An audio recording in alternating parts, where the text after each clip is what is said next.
Umabot ako ng 30 taon bago ko natuklasan na napakaraming magagandang paraan ng pagtali ng tali ng hoodie. Una, ang with shift knot, matututuhan mo ito kahit nakapikit. Pangalawa, ang butterfly knot, pag di mo pa rin natutunan to, pupuntahan na kita at ituturo ko mismo.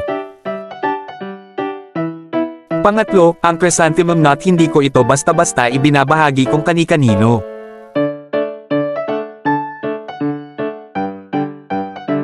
Pang-apat, ang loquat knot, madali lang ito matutunan kung may kamay ka.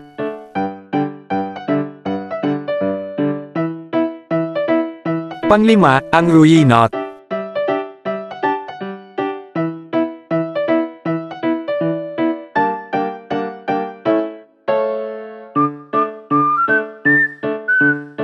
Pang-anim, ang spiral knot.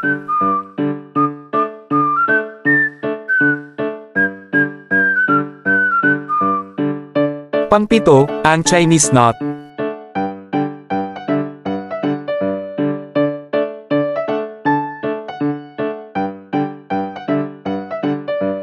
Kung hindi mo pa natututuhan ang mga ito, i-like at i-save mo na to. Balikan mo kapag gusto mong matutunan.